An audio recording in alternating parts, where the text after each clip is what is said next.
میں جاننا یہ چاہ رہا تھا کہ یہ پیٹرول مہنگا ہوا اس کا ذمہ دار کون ہے؟ ویسے تو جب ہم باہر جاتے ہیں تو پبلک نہیں سننا چاہتی، وہ تو بہت برے بھلے الفاظ میں ان کو یاد کرتی ہے، تو ذمہ دار کون ہے؟ کیا گورنمنٹ مجبور ہے؟ عالمی منڈی کیا کہہ رہی ہے؟ کیا مہنگا ہوا، کیوں مہنگا ہوا؟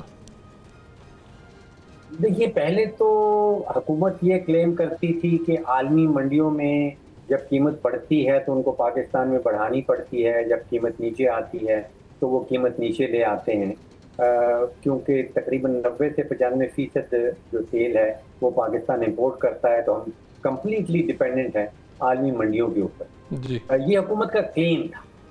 اب اگر آپ دیکھیے کہ جنوری اسی سال میں $80 کا ایک بیرل چل رہا تھا، مئی میں وہ گرتا گرتا کہیں $56 پہ پہنچ گیا، آج کل وہ کوئی $65-66 پہ چل رہا ہے۔ ٹھیک ہے، اور اسی پیریڈ کے دوران پاکستان کے اندر جو قیمتوں میں رد و بدل ہوئی ہے، لگتا ایسے ہے کہ اس کا عالمی منڈیوں سے کوئی تعلق نہیں۔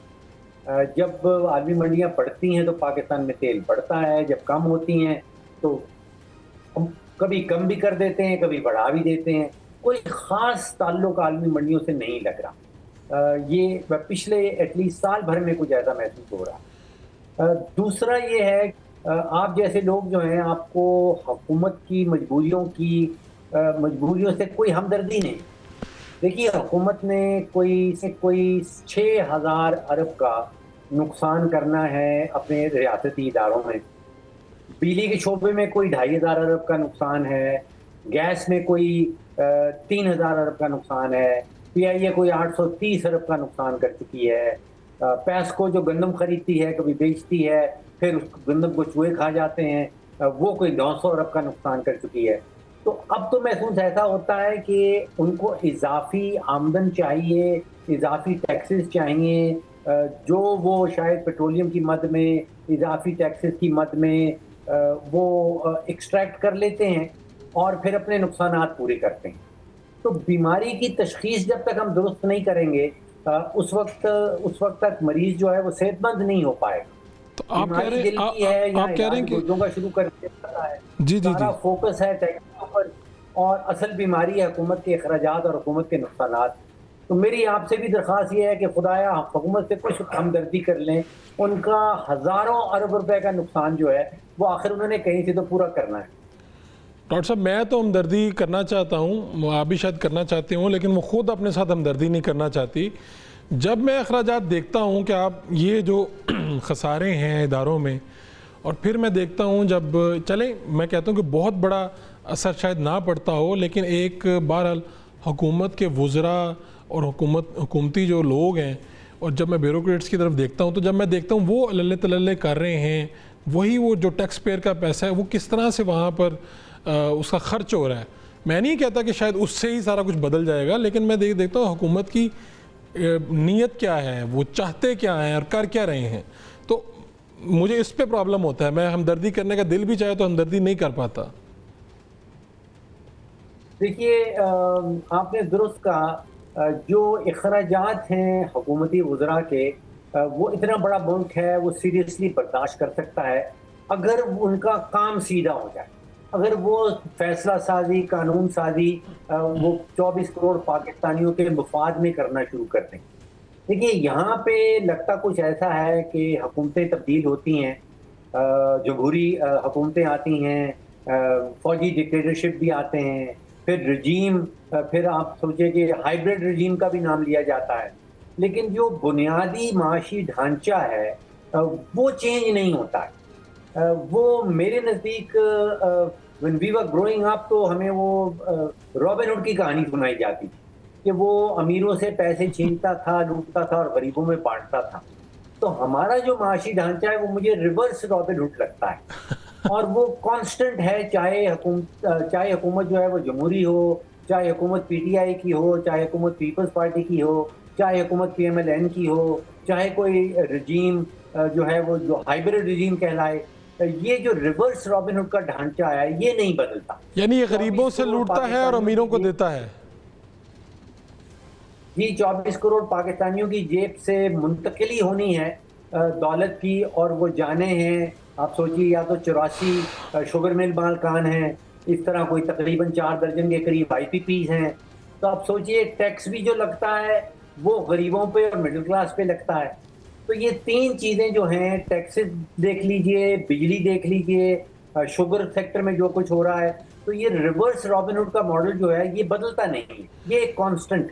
ڈاکٹر صاحب یہ جو شوگر والی خاص طور پہ بات ہے، آپ یعنی کہا گیا کہ یہ فیصلے ہوئے، پھر وزیر اعظم صاحب کو بھی مجبور کیا گیا، لیکن یہ اس میں کیا ایسٹیمیٹ ہے کہ اگر اس میں کوئی پروفٹ اگر بنایا ہے، جو ہم کہتے ہیں شوگر ملز مالکان نے، کیا پروفٹ ہوگا؟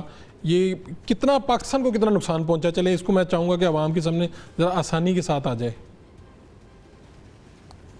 دیکھیے ایک تفریق کر لیں پاکستان میں اور پاکستان میں رہنے والوں.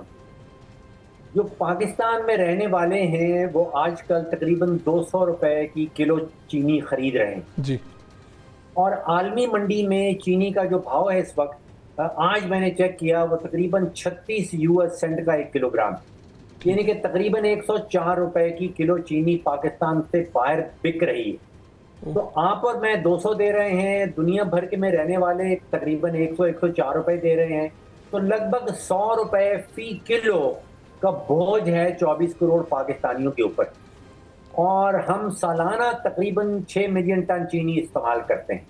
تو اگر 100 روپے کا فی کلو کے حساب سے بوجھ ہے تو تقریباً 600 ارب روپے کا یہ کہیں اس کو خسارہ کہہ لیں، بوجھ کہہ لیں، جو ڈفرنس ہے عالمی منڈیوں کی قیمت میں اور پاکستان میں وہ کہہ لیں، یہ اماؤنٹ تقریباً 600 ارب روپے کی بنتی. تو کسی کا پروفٹ بھی کہہ سکتے ہیں اسے؟ جی مجھے آواز نہیں پہنچی، دوہرا دی. میں نے کہا یہ خسارہ بھی کہہ سکتے ہیں اور کسی کا یہ فائدہ بھی کہہ سکتے ہیں، کسی کا پروفٹ بھی، منافع بھی کہہ سکتے ہیں.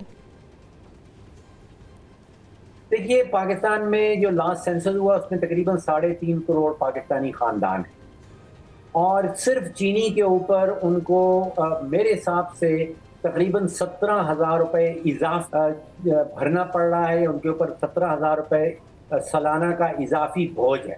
ابھی وہ کنزیوم کرتے ہیں پاکستان میں ہر پاکستانی بچہ، بوڑھا مرد اور عورت جو اوسطاً ہے وہ تقریباً 25 کلو چینی سالانہ استعمال کر رہا ہے. تو آپ سمجھے کہ ایک پاکستانی خاندان کے اوپر 17,000 روپے کا اضافی بوجھ ہے، اور یہ 17,000 روپے فی خاندان، اس کو ملٹیپلائی کر دیں 3.5 کروڑ خاندانوں سے، تو اگر آپ کی میری جیب سے روپیہ نکل رہا ہے تو ظاہری بات ہے کہ کسی اور کی جیب میں جا بھی رہا ہوگا.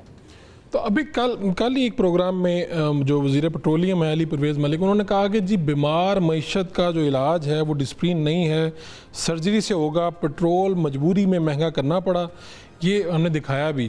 تو یہ اب یعنی اگر نہ کرتے تو IMF سے مسئلہ ہو جاتا. واقعی ہم اتنا پھنسے ہوئے ہیں جو ہم یہ بتا رہے ہیں، ایسا ہی ہے؟ دیکھیے ہماری کن پٹی پہ کوئی بندوق رکھ کے ہمیں زبردستی IMF کے پاس نہیں لے کے جاتا.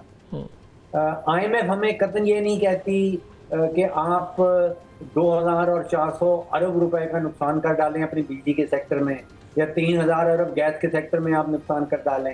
IMF ہمیں یہ نہیں کہتی کہ اگر پشاور الیکٹرک سپلائی جو کمپنی ہے اس میں 45% بجلی چوری ہو رہی ہے تو اس کو نہ روکیں، یا سکھر الیکٹرک میں اگر 36% بجلی چوری ہو رہی ہے تو اس کو نہ روکیں. یہ IMF تو نہیں ہمیں کہہ رہی، یہ تو ہماری اپنی پالیسیز ہیں، ہمارے اپنے رجحانات ہیں، ہماری اپنی پرائیورٹی سمجھ لیجئے. تو یہ معاملات بڑے پیچیدہ بنا کے پیش کیے جاتے ہیں، چاہے وہ چینی کے ہوں، چاہے وہ حکومتی نقصانات کے ہوں. معاملات اتنے پیچیدہ ہیں نہیں، معاملات سمپل ہیں. جیسے میں نے چینی کے حوالے سے آپ کو سمپل بتا دیا کہ ملک سے باہر 100 کی چینی بک رہی ہے، آپ کو مجھے 200 روپے کی کیوں پڑ رہی ہے؟ اب دنیا بھر میں بجلی 4-5 سینٹ کی 6 سینٹ کی چل رہی ہے تو آپ کو مجھے وہ 15 سینٹ کی یا 16 سینٹ کی کیوں مل رہی ہے؟